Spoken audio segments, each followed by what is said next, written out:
याद रखना, एक बात नोट कर लेना। पूछो क्या? जितना तुम भगवान को याद रखते हो ना, उससे कई गुना ठाकुर जी तुम्हें याद रखते हैं। आप कहोगे कि महाराज हम याद रखते हैं तो हम रोते हैं, पर भगवान हमें याद कैसे करते इसका पता कैसे लगे?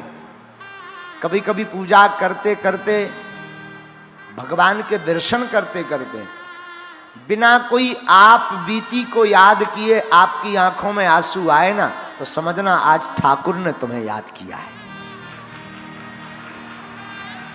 कभी कभी होता है, हमेशा नहीं होता है, कभी कभी।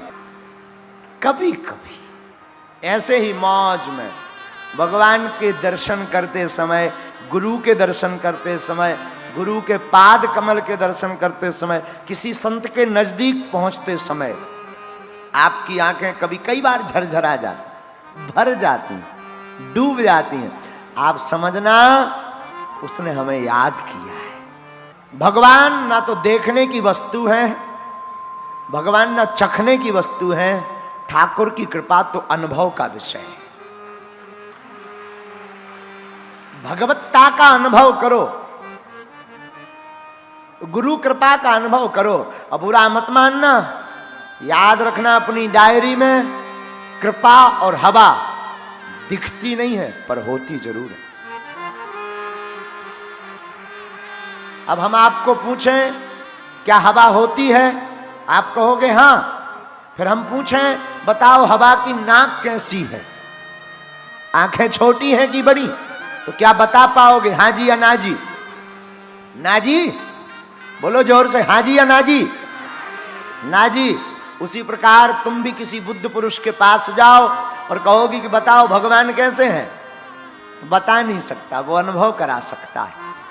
स्वामी रामकृष्ण परमहंस के पास जब स्वामी विवेकानंद पहुंचे तो विवेकानंद ने कहा, खोज में थे वो तो कि कोई ऐसा बुद्ध पुरुष मिले जो भगवान के बारे में बताए। और बहुत से गुरु तो विवेकानंद से डरने लगे थे, छोटे मोटे गुरु तो विवेकानंद के नाम से कांपते थे। क्यों? क्योंकि विवेकानंद जी जाते थे और पहला क्वेश्चन बोलते थे, क्या तुमने भगवान को देखा? तो अब कौन हां बोले, और कोई धोखे से कह दे हां देखा, तो वो कहते थे हमें भी दिखाओ। अब ये भी कोई बात हुई क्या? रात के अंधेरे में समुद्र की एक नदी है, नदी के किनारे स्वामी रामकृष्ण परमहंस एक झोपड़ी में दीपक जल रहा था, मां भगवती भद्रकाली का ध्यानामग्न अवस्था में बैठे हुए थे। तब तक विवेकानंद फांदते फांदते पहुंचे। विवेकानंद ने देखा कोई बुद्ध पुरुष बैठा है और पुराना प्रश्न कर दिया, क्यों तुमने भगवान को देखा है? रामकृष्ण परमहंस ने कहा, देखा ऊपर से नीचे तक पहचान गए? हाँ हमने भगवान को देखा है। अच्छा तो तुम क्या भगवान को हमें दिखाओगे? तो रामकृष्ण परमहंस ने कहा, please come here my dear, नजदीक आओ। और विवेकानंद नजदीक गए, एक जोर से लात मारी, 2 घड़ी तक होश नहीं आया। उसी बेहोशी में भगवती भद्रकाली के दर्शन हो गए। याद रखना मेरे पागलों, ये वाकया हम आपको इसलिए सुना रहे हैं, भगवान अनुभव का विषय है, भगवान न देखने का विषय है, भगवान न चखने का विषय है, भगवान न बोलने का विषय है। हरि अनंत हरि कथा अनंता, कहीं सुनहि बहुविधि सब संता।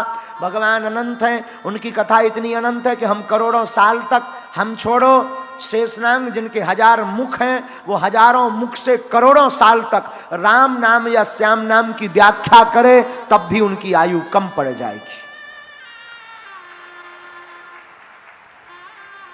इसलिए भगवान को जानना भी बहुत मुश्किल है।